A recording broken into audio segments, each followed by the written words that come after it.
ఇంటికి రావడం జరిగిందండి. మొన్న నైట్ కూడా మా పిల్లలు వాళ్ళ ఫాదర్ కలడానికి వెయిట్ చేశారు. వెయిట్ చేసినప్పటికీ తలుపులు తీయలేదు.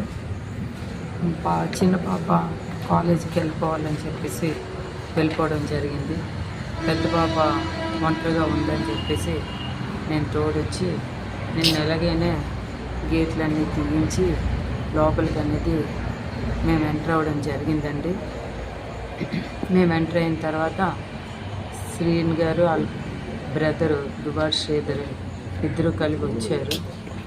ఎవరి ఈ డోర్స్ తీశారు, ఎవరి తలుపులు తీశారని చెప్పేసి చాలా అసభ్యకరంగా, చాలా వల్గర్ లాంగ్వేజ్లో దుర్భాషలాడుతూ పెద్ద రాడ్స్ తీసి, మీరు వీడియోలు కూడా చూసుంటారు, ఒక పెద్ద మార్బుల్ రాడ్ తీసేసి కొట్టేస్తాను, చంపేస్తానని చెప్పేసి మా మీదకి అటాక్ ఇవ్వడానికి ప్లాన్ చేశారు. మేము పిల్లలు మేము కానీ రైట్స్ కోసం మేము ఫైట్ చేస్తున్నాం. మేమేమి ఆస్తులు కావాలో ఇంకోటి కావాలో అనేది మేము ఎక్కడ కూడా చెప్పడం లేదు.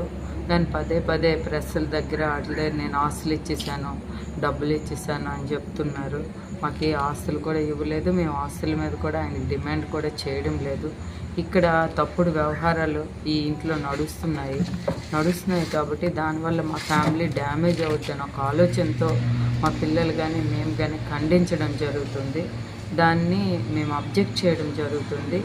కానీ ఆ విషయాలన్నీ పక్కన పెట్టేసి ఇవి తప్పుతో పట్టిస్తూ రకరకాలుగా ఫ్యామిలీని, పిల్లల్ని అందరినీ కూడా రోడ్డు మీదకి లాగేసే పరిస్థితి తెస్తున్నారు. ఇది దగ్గర 1 year అవుతుంది సిచ్యువేషన్. ఆల్రెడీ సీఎం గారి దృష్టిలో కూడా పెట్టడం జరిగింది. బిఫోర్ ఎలక్షన్స్ కూడా ఈ సబ్జెక్ట్ జరిగింది. సీఎం గారి దృష్టిలో కూడా పెట్టడం జరిగింది. ఆయనకి చెప్పడం జరిగింది. అక్కడ ఓకే అని చెప్పేసేవారు, మళ్ళీ యథావిధిగా ఇక్కడికి వచ్చి అదే బిహేవియర్ చేసేవారు. ఒక 6-7 months వాళ్ళ మదరాళ్ళ ఇంట్లో కూడా ఉన్నారు మా దగ్గరికి రాకన్నా. దాని మీద కూడా నా మీద అక్కడికి వెళ్ళిపోయి లేని కొన్ని తప్పుడు అలిగేషన్స్ నా మీద, నా పిల్లల మీద చేయడం జరిగింది. అక్కడ ఉండేటప్పుడు కూడా నా పిల్లలు వాళ్ళ ఇంటికి కూడా వెళ్ళడం జరిగింది. అక్కడ కూడా వాళ్ళ బ్రదరు దుబార్ శ్రీధరు వాళ్ళ మదర్ కూడా మా పిల్లలకి లోపలికి రానివ్వకుండా మా పిల్లలకి నాకు చాలా అసభ్యకరమైన మాటలు కూడా ఆడడం జరిగింది. అక్కడ కూడా మేము పోలీస్ స్టేషన్లో కూడా ఒక కంప్లైంట్ కూడా పలాసలో కూడా ఇవ్వడం జరిగింది. ఇది చాలా దారుణం అండి. ప్రతిసారి వాళ్ళ లాస్ట్ బ్రదర్ దుబార్ శ్రీధర్ అనే వ్యక్తి మా ఫ్యామిలీ లైఫ్లో ఇంటర్ఫియర్ అవుతూ ప్రతి దానికి కూడా డిస్టర్బెన్స్ చేస్తున్నాడు. ప్రతి పర్సనల్ ఇష్యూస్లో కూడా ఆయన దూరి మమ్మల్ని చాలా ఇబ్బంది పడుతున్నాడు. మా పేరు ప్రఖ్యాతులు పోతున్నాయి. ఆయన చేస్తున్న ప్రతి దుబార్ శ్రీన్ గారు చేస్తున్న ప్రతి తప్పుడు పని కూడా మా ఫాదర్ పేరు కానీ, మా పిల్లల పేరు కానీ, మా పేరు కానీ పోతుంది అనేది మేము అబ్జెక్ట్ చేస్తున్నాం. ఒకటే అన్నాను, అవసరమైతే నువ్వు పలాసలో ఇల్లు తీసుకో, అక్కడ నువ్వు ఎలాంటి తప్పుడు పనులు చేసుకుంటే అది నీ బ్రదర్స్ మీద, నీ అమ్మ మీద, నీ ఫ్యామిలీ మీద ఇంపాక్ట్ అవుతుంది. అక్కడ నువ్వు వెళ్ళి చేసుకో. కానీ ఇక్కడ టెక్కల్లో మా ఫాదరు మా ఫ్యామిలీ పేరు పెట్టుకుని ఇక్కడ లోకల్గా నువ్వు ఉండి ఎలాంటి తప్పుడు పనులు చేస్తే మేము ఊరుకునే ప్రసక్తి లేదని మా నిరసన తెలియజేస్తూ ఇక్కడే ఉన్నాం. సోషల్ మూమెంట్స్లో విమెన్ ఎక్కువ టచింగ్ ఉండటం వల్ల ఈ అమ్మాయి మనకి రాజకీయాల్లో తెస్తే పనికొస్తుందని ఒకరోజు నేను ఇంట్లో వేరే పనిలో ఉంటే నాకు తెచ్చి పరిచయం చేసిన మహా వ్యక్తి ఎవరంటే దువ్వాడ వాణి. సెకండ్ ఎపిసోడ్ మా జీవితంలో మరొక స్టోరీ దువ్వాడ వాణి. ఈమెని మనం మండల కన్వీనర్గా పెట్టి ఈమెతో చేయించుకుంటే 2000 ఓట్లు టౌన్లో ఖర్చు వస్తాయి. వీళ్ళు చేస్తారా? ఆమె మామ గౌరవ లీడర్ అనుకున్నానే కానీ రాజకీయంగా అమ్మాయిని నా మీద వాడటానికి తెచ్చిన దుర్మార్గురాలు ఈ దువ్వాడ వాణి ఇంత దుర్మార్గంగా ఆలోచించిందని నేను అనుకున్నాను. అమ్మాయి యాక్టివ్గా తిరుగుతుంటే, సోషల్ మూవ్మెంట్ ఫ్రీగా అమ్మాయి తిరుగుతుంటుంది, పార్టీలో పనిచేస్తుంది, అందరం సరదాగా నేషనల్ ఒకసారి తిరుగుతూ వచ్చిందా? కార్యకర్తలు ఆమె ఒక్కరే అమ్మాయి రాలేదు, చాలా మంది క్యాడర్ వచ్చారు, వాళ్ళందరితో పాటు కలిసి వెళ్ళాం, సరదాగా తిరిగి వచ్చాం. ఇవన్నీ జరుగుతున్నటువంటి ఈ సందర్భంలో లేనిపోని అపోహలు, లేనిపోని వ్యవహారాల్లో ఆ అమ్మాయికి నాకు లేనిపోని సంబంధాలు సృష్టించి ప్రజల ముందు, సభ్య సమాజం ముందు, ఆఖరికి అధిష్టానం ముందు కూడా ఈమె పేరు పెడితే డీజీపీ ఫర్ ఇంటెలిజెన్స్ లాంటి ఆమె గురించి మాట్లాడాల్సిన పరిస్థితి వచ్చి చాలా తీవ్రతరం చేశారు. పైగా సగటు మహిళకి, సాటి మహిళకి నువ్వు ఇచ్చిన తీర్పు ఏంటంటే దువ్వాడ శ్రీనివాసు ఎన్నికలకు పనికిరాడు, దువ్వాడ శ్రీనివాస్కి మాధురికి సంబంధం ఉందని రాజకీయంగా ఒక ప్రచారం చేసి ఈ జీవితాన్ని దెబ్బేసి ఆ టికెట్ తీసుకునే దానిలో చేసిన ప్రయత్నమే దువ్వాడ వాడి నేనేమని చేశాను, ఏం ద్రోహం చేశాను, నాకు మీకు సంబంధాలు ఏంటి, ఎటువంటి రిలేషన్స్ మీకు నాకు ఉన్నాయి, మీ భార్య మీరు ఖండించరు. ఈ విషయాలన్నీ ప్రచారం చేయటం వల్ల అత్తవారు కన్నవారి దగ్గర సర్వస్వం వెళ్ళిపోయిన 3 పసిపిల్లలు ఉన్నారు. నాకు చావే సరైనమని ఒక్క సెకండ్లో వెళ్ళి హ్యాంగ్ చేసుకుంటాను. హ్యాంగ్ చేసుకుంటే నాకు హ్యాంగింగ్ ఎలా ఆపాలో కూడా నాకు తెలియదు. వెంటనే ఆ చెయ్యిలో అడ్డు పెట్టారు. ఇలా చెయ్యి అడ్డు పెట్టి ఇక్కడ నెక్కి తగలకుండా అలా ఆపాను అంతే. అది ప్రమాదం అంట, నాకు తెలియదు. ఇక్కడ టైట్ అయిన ప్రమాదం అంట. అయినప్పటికీ కూడా ఆల్రెడీ హాఫ్ హ్యాంగ్ అయిపోయింది. అయినప్పటికీ ఒక మైండ్ ప్రాణం పోయే స్థితికి వస్తుంది. అప్పుడు నేను ఎందుకో నాకున్న పరిస్థితి, నా కుటుంబంలో విలువ లేని పరిస్థితి, నా కుటుంబంలో నాకే సరైన భోజనం లేని పరిస్థితి, అవకాశం లేని పరిస్థితికి నేను కొంచెం వాస్తవంగా చెప్పాలంటే సరే అని ఆమె దగ్గర నేనున్నానని చెప్పాను. నువ్వు చనిపోవలసిన పని లేదు, 3 పిల్లలు ఉన్నారు, పిల్లలతో ప్రాణాలు కోల్పోవలసిన పని లేదు చెప్పాను.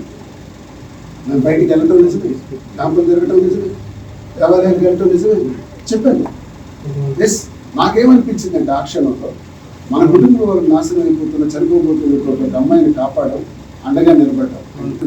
ఎందుకంటే నేను ఏది రెస్పాండ్ అయినా దువ్వాడ శ్రీనివాస్ గారికి మైనస్ అవుతుంది, ఆ కుటుంబానికి మైనస్ అవుతుంది. పోతే నేను పోతాను కానీ ఆ కుటుంబానికి నేను అవాస్పాలు చేయనన్న కాన్సెప్ట్తో ఇంతవరకు ఉండిపోయి నిన్న ఆమె మీద ఏదో దుష్ప్రచారం చేసినందుకు ఆమె రెస్పాండ్ అయ్యారని మీకు ఇవ్వాల్సిన డబ్బులు ఇస్తున్నాను. ఇప్పుడు ఏంటంటే నీ ఆవశ్యకత, ఇప్పుడు ఎందుకు చేస్తున్నావు, వాట్ ఈస్ ద రీజన్? వేసి నేను చెప్తున్నాను కదా, అమ్మాయికి నాకు అనుకోకుండా దగ్గర స్నేహం అయినా అడల్టరీగా ఉంటున్నట్టు అనుకోవచ్చు. దీన్ని ఇంగ్లీష్లో జ్యుడిషియరీ లాంగ్వేజ్లో అడల్టరీ అంటే married women and married man can have a friendship. This is called adultery. అది ఇప్పుడు నడుస్తుందని నేను స్పష్టంగా చెప్తాను. ఎందుకంటే ఇంకో విషయం చెప్తాను, ఇంట్లో ఈ 2 ఏళ్ళు ఎలా బ్రతికేదు, దిస్ ఇస్ మెయిన్ పాయింట్. కళాశాలలో ఉన్నాను, ఎన్ని బండిల్స్ మెసేజ్లు, కానూనీలు, నీకు నాకు విడాకులు, నీకు నాకు సంబంధం, ఎప్పుడు విడాకులు. మరి జీవితంలో ప్రతిరోజు మాట, ఏ మెసేజ్లు చూసినా విడాకులు, నీకు నాకు సంబంధం లేదు. మరి విడాకులు ఇచ్చేయాలి, సంబంధం లేదు అనుకున్నప్పుడు ఎందుకు ఇక్కడికి వచ్చావు? ఇవన్నీ నీకు రాసిచ్చేసాను కదా, ఇంకేం చేయాలి? ఇది కూడా రాసిస్తే ఆ ఇంట్లో నుంచి నువ్వు నాకు తాళం వేసినట్టే, ఈ ఇంటికి తాళం వేయమని నమ్మకం ఏంటి? నిన్న రాత్రి వచ్చి తాళం దొరకగొట్టిన నువ్వు రేపు తాళం వేస్తే నా పరిస్థితి ఏంటని నేను సభ్య సమాజానికి ప్రజలకి నేను అడుగుతున్నాను. ప్రజాప్రతినిధిలో ఉన్నాను, హౌస్లో, అసెంబ్లీలో, ఈ రాష్ట్ర ప్రభుత్వంలో ఉన్నాను, ఏపీ గవర్నమెంట్లో.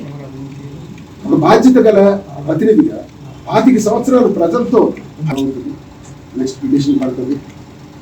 అది అయిపోయినా, ఏ అన్యాయం అయిపోయినా మా ఇద్దరికి మధ్య ఇష్టం లేనప్పుడు మేము దూరంగా ఉండాలని నేను అనుకున్నా. నా పిల్లలకి మాత్రం అది, నా పిల్లల్ని నేను చూసుకుంటాను. నా హైదీకి నాది సర్వస్వం నాన్న ఉన్నాడు. నాన్న బ్రతుకున్నంత వరకు ఇంటి మీద ఏగవాళ్ళు మీకు అంగీకరించాలి. నాన్న చెబుతున్నాడు, మీకు ఇష్టం లేకపోతే వినకపోండి, నా ఇష్టం ఉంటే నమ్మాలనుకుంటే నమ్మండి, లేకపోతే ఇంతవరకు నాన్న మీకు ఈ రోజు వరకు నిన్నటి వరకు ఎలా అయితే చూసినాడో ఇప్పుడు రేపు కూడా ఇంతకన్నా బ్రహ్మాండంగా చూస్తాడు అని నా హృదయం చెప్తాను. నా హృదయపూర్వకంగా నేను చెప్తున్నాను మాట. నేను నమ్మిన వెంకటేశ్వర స్వామి మీద ప్రమాణం చేసి చెప్పాను. నా పిల్లలకి అన్యాయం జరగదు, తనకు కూడా కావాల్సిన ఆస్తి రాసిస్తారు, 25 కోట్ల రూపాయలు విలువైన ఆస్తి రాసిస్తారు, డబ్బులు ఇచ్చాను, ఇంకేం కావాలంటే ఇస్తాను. ఈ డివర్స్కి వీటికి సంబంధం అయితే లేదు. ఎందుకంటే ఇంత చేశాక, ఇంత చెందాక 2 years నుంచి ఇంత మచ్చ నా మీద వేసిన తర్వాత, దువ్వాడ శ్రీను గారికి నాకు ఇల్లీగల్ అఫైర్ ఉందని అందరూ చెప్పిన తర్వాత నేనేం చేయాలి చెప్పండి? నా హస్బెండ్ ఇప్పుడు నువ్వు నాకు వద్దు, ఇలాంటి ఎలిగేషన్స్ నీ మీద వస్తున్నాయి, దువ్వాడ శ్రీను గారికి నీకు ఉందని వాణి గారు ఊరంతా ప్రచారం చేస్తున్నారు, ఇప్పుడు ఏం చేయాలి? నీ లైఫ్ నువ్వు చూసుకున్న తర్వాత నేను ఎవరితో ఉండాలి? నా లైఫ్కి సెక్యూరిటీ ఎవరితో ఉండాలి చెప్పండి మీరే? ఎవరితో ఉండాలి నేను? నా లైఫ్ సెక్యూరిటీ ఎవరు ఉంటారు? అతనితో నేను కలిసి ఉంటున్నాను, నేను కలిసి తిరుగుతున్నాను, నేను టెంపుల్స్కి వెళ్తున్నాను. మీరు సోషల్ మీడియాలో వచ్చిన ఫొటోస్ టెంపుల్స్ మేము వెళ్ళాం, అవి ఇది చేసి కలిపి పెట్టారేమో నాకు తెలియదు కానీ, మార్పింగ్ చేశారు కానీ నేను టెంపుల్స్కి వెళ్ళాను, మేము ఉంటున్నాం, మరి ఇంకా నాకు దిక్కుదోచిన స్థితిలో నేనేం చేయాలో చెప్పండి. నా లైఫ్ని ఇంత స్పాయిల్ చేశాక, ఊరంతా ఆవిడ ప్రచారం చేశాక, ప్రతి ఒక్కరి దగ్గరికి వెళ్ళి దువ్వాడ శ్రీను గారితో మాధురికి ఎఫ్ఐఆర్ ఉందని చెప్పిన తర్వాత నేనేం చేయాలో చెప్పండి. నేను ఎలా రియాక్ట్ అవ్వాలి? అంటే నేను ఇప్పుడు నా ముగ్గురు పిల్లలతో నడి రోడ్డు మీద ఆత్మహత్య చేసుకోవాలా, లేకపోతే నా లైఫ్ సెక్యూరిటీ నేను చూసుకోవాలా? చెప్పండి, అడగండి. మా శ్రీను గారితోనే టెంపుల్కి వెళ్ళాను. ఇది 2 years ముందు నుంచి జరుగుతుందని చెప్తున్నాను కదా. 2 years ముందు నుంచి ఈ సోషల్ మీడియాలో ఫొటోస్ పెట్టారు కదా, మీనాక్షి అమ్మవారి దగ్గర టెంపుల్. అవును, టెంపుల్స్కి వెళ్ళాం.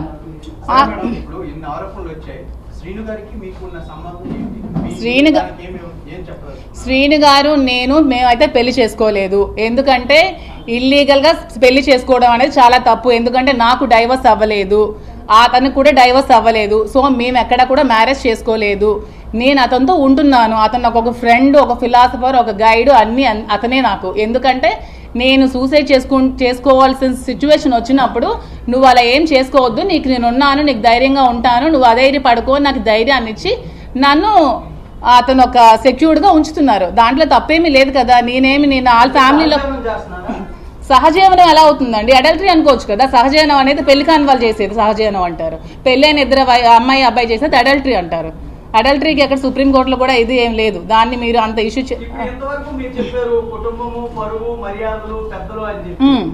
అదే ఒక బేలతనంగా మాట్లాడే వ్యక్తి కాదు మీరు. మీరు ఒక భరతనాట్యం టీచరు, మీరు మీ కాళ్ళ మీద నిలబడగలరు. మీరు ఎందుకు రాంగ్ రూట్ ఎందుకు తెచ్చుకున్నారు? ఇవన్నీ ఆవిడ అదే చెప్తూ ఎవరైనా ఆరోపిస్తే వాళ్ళతో ఉండిపోతారా? ఇంకో పర్సన్ పేరు చెప్తారు మీకు, 10 మందితో ఉన్నారంటే 10 మందితో ఉండలేరు. అలా మీరు అనకండి. ఆవిడకి టికెట్ శ్రీను గారు చెప్తున్నాను వినండి. ఆవిడ టికెట్ జగన్మోహన్ రెడ్డి దగ్గరికి వెళ్ళి నాకు నా హస్బెండ్ అక్కర్లేదు, నాకు టికెటే కావాలి, నేను సూసైడ్ చేసుకుంటాను, తనకు నేను డైవర్స్ ఇచ్చేస్తాను, నాకు టికెటే కావాలని చెప్పినప్పుడు శ్రీను గారే ఆవిడతో ఎందుకని విభేదాలు ఎందుకని ఆవిడకి టికెట్